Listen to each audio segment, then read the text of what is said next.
keluar sekarang. Katakan apa? Ini arti kata wajib menyerahkan nyawa untuk saudara. Apa itu menyerahkan nyawa? Untuk mengerti ayat 16 1-3, nggak perlu soal teologi kelamaan kemahalan juga. Ada jawabannya di ayat 17-nya, kok usah jauh-jauh. Coba lihat ayat 17. Apa itu menyerahkan nyawa? 1-3 tadi. Dengar, saya harap orang kaya pelit dengan stroke dengar saya khotbah ini dalam nama Yesus. Kalau saudara nggak mau baca, tutup telinga dan jangan baca daripada berdosa. Karena setelah tahu nggak melakukan itu lebih berdosa daripada yang nggak tahu. Betul? Lebih baik saudara nggak usah baca kalau saya nggak mau melakukan. Orang pelit jangan baca ayat ini, akan tersinggung nanti. Ayat 17. Inilah arti menyerahkan nyawa. Barang siapa mempunyai apa? Harta duniawi. Itu apa saja? Sebutkan aja. Ayo, apa harta duniawi? Sebut-sebut. Uang, apalagi? Mobil, apalagi? Apa? Rumah, apalagi? Makanan lah itu yang mau tunggu. Pakaian juga. Saudara jujur ya, siapa yang suka numpuk barang di rumah padahal nggak kepakai? Ngapain? Jadi pada bikin sesak tempat, keluarkan barang-barang itu yang membutuhkan masih banyak di luar sana. Amin. Untuk apa? Keluarkan. Berbahagia saudara kalau punya hobi membagi-bagikan barang. Enggak amin lagi pelit semua berarti. Mungkin nggak dengar, saya ulangi baik-baik. Berbahagialah saudara yang punya hobi suka bagi-bagikan sesuatu. Karena itu firman Tuhan. Untuk apa disimpan terus seperti ini? Sepatu jangan numpuk. Kita pun kaki 1000 cuma kaki 2. Itu berapa pasang? Makanya juga kapan? Lagi orang. Saya pernah ke rumah orang, itu sabuknya yang ikat pinggangnya itu numpuk. Untuk apa kamu? Kalau kamu pakai juga perutnya cuma satu. Ini contoh-contoh kecil. Untuk apa? Pulang dari sini bongkar almari, bongkar rumah saudara. Enggak amin. Keluarkan. Datangi tempat-tempat kumuh di Jakarta. Suruh anak saudara bagi. Mereka suka sih. Maka itu saya benci kalau ada orang kesentuh hanya di kayak paling beli barang tutupi tangan dalam nama Yesus supaya tahan lama. Itu kejam doa itu saudara. Kalau saudara beli barang supaya tahan lama, pabriknya makan apa? Itu jangan sekali itu. Jangan doa seperti itu lagi, ngawur aja doa. Setuju? Yang punya pabrik pasti setuju. Doa yang sangat salah. Siapa yang masih takut pencurian atau kemalingan, bertobat. Jangan pernah merayaki maling kalau ada maling masuk ke rumah. Cari jiwa itu susah, ini datang sendiri. Ini cara hidup yang benar. Maling itu anugerah kalau datang ke rumah kita. Sambut baik-baik. Itu cara saya.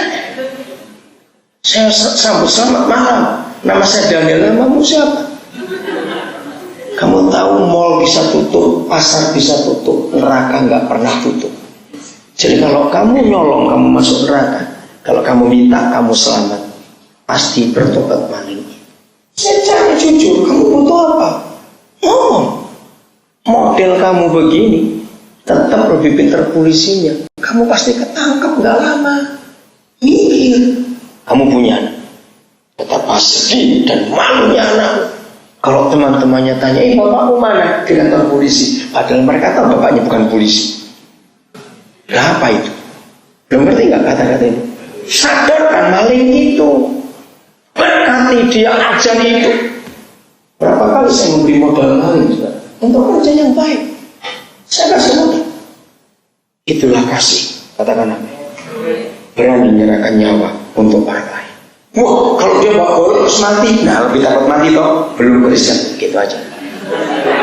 Kalau orang Kristen masih takut mati, belum Kristen, mati itu tidak. Tapi anak saya bagaimana? Jangan sombong. Yang besarkan anak bukan kamu tapi Tuhan. Apa kamu tiup mati? Ya, tapi yang beri makan siapa? Bukan kamu. Tanah yang memberi makan. Berasal dari tanah, dari kepalamu, tumbuhnya beras. Itu enggak semuanya karena Tuhan. Itu cara kita hidup. Saya lanjutkan. Barang siapa mempunyai harta duniawi, dengar baik-baik. Dan bagaimana? Melihat siapanya? Gereja banyak merubah kalimat ini dengan kata keluarga. Maka itu berkat-berkat urapannya untuk aku, keluargaku saja bertobat mulai hari ini. Kita mempunyai kalimat saudara. Jadi di luar keluarga kita. Amin. Melihat saudaranya bagaimana, menderita apa, kekurangan, tetapi bagaimana menutup pintu hatinya terhadap saudaranya itu. Bagaimanakah kasih Tuhan? Brahma Wisnu Siwa punya firman sendiri, Buddha punya firman sendiri, Tuhan orang Bahai, orang Sikh punya firman sendiri. Tuhan kita Yahweh yang kudus, namanya Yesus. Kita sadar bagaimana kasih Tuhan dapat tetap di dalam diri. Kalau kita menggunakan dalil ini, berarti banyak orang Kristen tidak punya kasih Bapa dalam hidup. Kenapa? Kenapa? Karena punya sesuatu harta dunia, tapi kita menutup pintu hati kita untuk orang susah. Ayat 18. Anak-anak, marilah kita mengasihi bukan dengan perkataan atau dengan lidah, tetapi dengan apa? Perbuatan dan dalam kebenaran. Ini cara kita membawa Yesus ke dunia. Ayat terakhir, Matius 25 sekarang. Saya akan tunjukkan dengan dua pasal, dua penghakiman, dua ayat dari penghakiman terakhir ini. Kita akan buktikan ada banyak orang Kristen gak masuk surga, saudara. Mengagetkan sekali. Jangan tersinggung dulu, baca dulu baru tersinggung. Itu yang benar.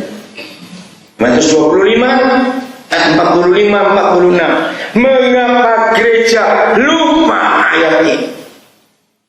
Nanti anak-anak kami Heaven and Friends akan nyanyi Street has no name. Sebuah jalan gak punya nama. Itu indah sekali. Sudah lihat ayat 45-46. Maka Yesus Raja itu akan menjawab mereka. Ingat ya, Roh Kudus wahyukan kami dengan jelas supaya firman ini tidak kami tafsirkan secara teologis yang buat kami jadi bingung dalam nama Yesus. Maka Raja akan menjawab mereka, aku berkata kepadamu, sesungguhnya berapa hal? Segala sesuatu yang tidak kamu lakukan untuk salah seorang dari yang paling hina ini. Menurut ayat 40, orang ini siapa? Saudara Yesus. Kamu tidak melakukannya juga untuk aku. Ayo lihat ayat 46. Mengeri ini sekarang. Dan gereja, domba dan kambing ini, karena tidak melakukan segala sesuatu yang untuk salah seorang dari seorang paling hina ini, dan kambing domba itu akan masuk ke tempat siksaan yang kekal, tetapi orang benar ke dalam hidup yang kekal. Jawab pertanyaan saya, masuk ke tempat siksaan yang kekal itu di mana? Neraka. Dan yang dimasukkan neraka itu para domba dan kambing yang tidak melakukan segala sesuatu untuk yang di luar kita. Betapa banyak orang Kristen yang masuk neraka, tidak berzina, tidak mencuri, tidak membunuh, tapi tidak melakukan. Yang sudah berbuat, lanjutkan dan berani lebih lagi. Amin, saudara. Lanjutkan terus. Kiranya Roh Kudus menolong kita untuk jadi pelaku firman. Tuhan memberkati.